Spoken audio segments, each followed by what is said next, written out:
YCP నేత మాజీ మంత్రి కాకాని గోవర్ధన్ రెడ్డి మీడియాతో మాట్లాడుతున్నారు. ఇప్పుడు అలా చూద్దాం. కోట్లాది మంది భక్తులకు సంబంధించినటువంటి మనోభావాలని కాపాడేటువంటి తిరుమల తిరుపతి ప్రాశస్త్యం, వైభవం, ప్రాభవం ఈరోజు మసకబారేటువంటి పరిస్థితులు ఏర్పడ్డాయి కూటమి ప్రభుత్వం అధికారంలోకి వచ్చిన తర్వాత. ఇటీవల కాలంలో అనేక రకాలైనటువంటి వరుస సంఘటనలు చూస్తున్నాం. రాజకీయ వేదికగా తిరుమల తిరుపతి దేవస్థానాన్ని వాడుకోవడం, శ్రీవారి ప్రతిష్టకు భంగం కలిగేటువంటి విధంగా కూటమి ప్రభుత్వం సాక్షాత్తు ముఖ్యమంత్రిగా ఉన్నటువంటి చంద్రబాబు నాయుడు గారు వ్యవహరించడం, దాంతోపాటు రకరకాలైనటువంటి లేనిపోయినటువంటి ఆరోపణలు రాజకీయ పబ్బం గడుపుకోవడానికి సాక్షాత్తు ముఖ్యమంత్రి స్థాయిలో ఉండేటువంటి వ్యక్తి, ఉప ముఖ్యమంత్రి స్థాయిలో ఉండేటువంటి వ్యక్తులు చేయడం అనేటువంటిది ఇది నిజంగా దురదృష్టకరమైనటువంటి పరిణామం. ఇది భక్తులను కూడా కలిచివేసేటువంటి పరిస్థితి. అటువంటి నేపథ్యంలో జరిగినటువంటి వరుస సంఘటనలు మనం ఈ విషయంలో చూసాం, ఉన్నటువంటి గోశాల విషయంలో చూసాం. అనేక రకాలైనటువంటి సంఘటనలు జరుగుతున్నటువంటి నేపథ్యంలో ఇటీవలే సాక్షాత్తు చైర్మన్గా ఉన్నటువంటి వ్యక్తి బిఆర్ నాయుడు గారి రాసలీలను కూడా మనం చూడడం జరిగింది. ఇవి చాలదన్నట్టు ఇప్పుడు మరలా ఏదైతే పరకామణికి సంబంధించినటువంటి దొంగతనం కేసు, చోరీ కేసు బయటపడడం జరిగింది. దాదాపుగా కూటమి ప్రభుత్వం అధికారంలోకి వచ్చిన తర్వాత 2024 జూన్లో ప్రభుత్వం అధికారంలోకి వస్తే 2024 సెప్టెంబర్ నుండి అవుట్ సోర్సింగ్లో పనిచేసేటువంటి పెంచిలయ్య అనేటువంటి వ్యక్తి అక్కడ దొంగతనాలకు పాల్పడ్డాడు.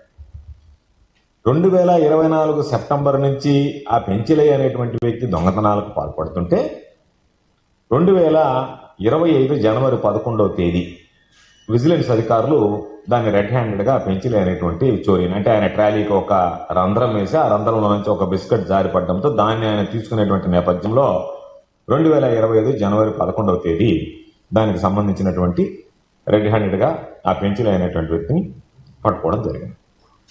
జరిగిన తర్వాత దర్యాప్తు గప్చిప్గా నిర్వహించడం, దాన్ని ఎవరికీ తెలియకూడదన్నటువంటి విధంగా ప్రవర్తించడం, వెంటనే ఆయనకు సంబంధించినటువంటి బెయిల్ మంజూరు కావడం,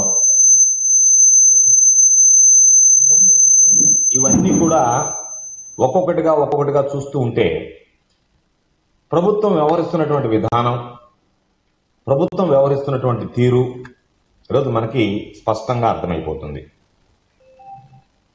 గత ప్రభుత్వంలో జగన్మోహన్ రెడ్డి గారు ముఖ్యమంత్రిగా ఉన్నప్పుడు ఒక చిన్న చోరీ ఒకటి జరిగితే దానికి సంబంధించి లోక్ అదాలత్ ద్వారా, న్యాయస్థానం ద్వారా 15 కోట్లకు సంబంధించినటువంటి ఆస్తుల్ని టీటీడీకి రాయించడం జరిగింది. అయితే ఈరోజు జరిగినటువంటి పరకామణి విషయంలో ఏదైతే జరిగిందో ఇది అత్యంత ఆందోళన కలిగించేటువంటి విషయం. ఎందుకు చెప్తున్నామనంటే ఇది కోట్లాది మంది భక్తుల విశ్వాసానికి, మనోభావాన్ని దెబ్బతీసేటువంటి ఘటన. చాలామంది వెంకటేశ్వర స్వామి దగ్గరికి వెళ్ళేటప్పుడు ఒక కోరిక, మొక్కు తీర్చుకునేదానికి రకరకాలైనటువంటి విధంగా ఆయనకి కానుకలు సమర్పిస్తారు. కొంతమంది నిలువు దోపిడీ రూపంలో సమర్పిస్తారు, కొంతమంది నేను ఇది జరిగితే, నాకు మంచి జరిగితే స్వామి నీకు ఈ కానుక సమర్పిస్తాము అని చెప్పిస్తారు.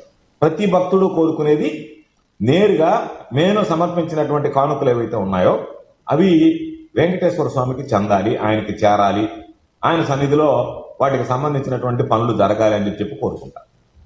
వాటికి భిన్నంగా భక్తుల మనోభావాలను దెబ్బతీసేటువంటి విధంగా పరకామణికి సంబంధించినటువంటి దొంగతనాలు జరిగితే భక్తుల మనోభావాలు దెబ్బతీసేటువంటి విధంగా వ్యవహరిస్తుంటే వాటిని ఎప్పటికప్పుడు పట్టించుకోకుండా, చూడకుండా పట్టి పట్టనట్టుగా ఈ ప్రభుత్వం వ్యవహరించడం అనేటువంటిది ఇది దుర్మార్గం అనేటువంటి విషయం.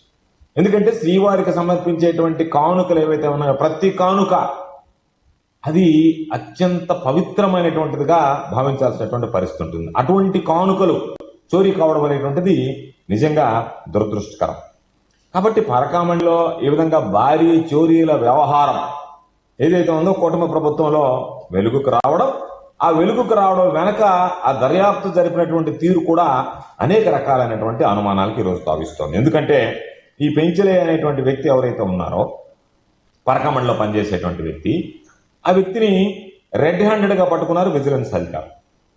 పట్టుకున్న తర్వాత దర్యాప్తు అనేటువంటిది అసలు ఏం జరిగింది, దీని వెనక ఎవరున్నారు, ఈయన ప్రోత్సహించింది ఎవరు అనేటువంటి విషయాల జోలికి వెళ్లకుండానే కేవలం ఆ దర్యాప్తుని ఈ పెంచలే అనేటువంటి ఆ ఒక్క వ్యక్తికి పరిమితం చేస్తూ రకరకాలుగా 1 కోటి రూపాయలు సంబంధించినటువంటి విలువైన బంగారం చోరీ జరిగింది అని ప్రకటించేసి దానికి బంగారు నగలు, వెండి నగలు ఇన్ని చోరీ అయ్యాయి అని చెప్పి ఈరోజు ఇవ్వడమే తప్ప అసలు ఎంత చోరీ అయ్యాయి, ఏ విధంగా జరిగింది, ఎందుకు పోలీసులు దీన్ని పెంచలేకే పరిమితం చేస్తున్నారు, ఎందుకు దీని వెనక ఉన్నటువంటి సూత్రధారులు ఎవరు, పాత్రధారులు ఎవరు అనేటువంటిది మీరు లోతుగా దర్యాప్తు చేయడం లేదు అని అంటేనే, లేదా దర్యాప్తు చేసినటువంటి అంశాలను మీరు అణగదొక్కేస్తున్నారు, వాటిని ఏదో ఒక విధంగా బయటకు రాకుండా నొక్కి పెట్టేటువంటి ప్రయత్నం చేస్తున్నారు, వెలుగు చూడకుండా దర్యాప్తును మీరు పక్కదారి పట్టిస్తున్నారు అనేటువంటి దానికి ఈరోజు అనేక రకాలైనటువంటి అనుమానాలు తావిస్తుంది. కేవలం ఒక 555 గ్రాముల బంగారు, ఒక 157 గ్రాముల వెండి మాత్రమే రికవరీ చేశామని చెప్పి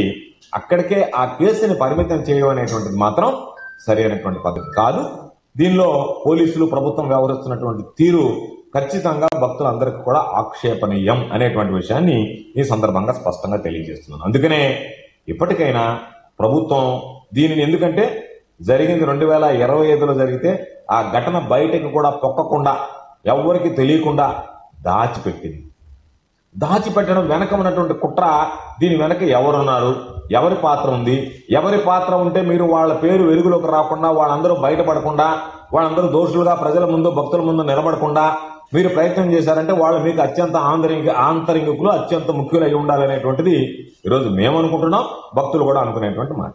కాబట్టి దీని వెనక అసలు ఈ పెంచలే అనేటువంటి వ్యక్తి ఎవరు, ఆయన టీటీడీలోకి ఏ విధంగా రాగలిగాడు, ఎవరు తీసుకొచ్చారు, పరకామణిలో ఆయన చేర్పించింది ఎవరు, దీనికి సంబంధించి ఎవరు చేర్పిస్తే ఆయన అక్కడికి వచ్చారనేటువంటి ప్రశ్నలకు ఎక్కడా సమాధానం లేదు. పెంచలయ్య దొంగతనం చేశాడు, దొంగతనం చేస్తే జనవరి 2025 11న పట్టుకున్నాం, 12న రిమాండ్ చేసాం, తర్వాత దానికి సంబంధించి ఆయనకు బెయిల్ వచ్చింది అనేటువంటి మాటలు మాట్లాడుతున్నారు. కాబట్టి ఇది నెలల తరబడి చోరీలు జరుగుతుంటే భద్రతా వ్యవస్థ ఏం చేస్తుంది, అసలు మీరు సీసీ కెమెరాలు ఉన్నాయా, లేదా మీరు పెట్టినటువంటి సీసీ కెమెరాలు అవి పనిచేయకుండానే మీరు ఏదో ఒక విధంగా మొక్కుబడిగా మేము సీసీ కెమెరాలు పెట్టేశాం అనేటువంటి భ్రమ కల్పించేటువంటి పనిలో ఉన్నారా, వాస్తవంగానే సీసీ కెమెరాలు ఉన్నాయి. ఎందుకంటే ఇది అనేక రకాలైనటువంటి భద్రతా వైఫల్యాలను ప్రశ్నిస్తోంది.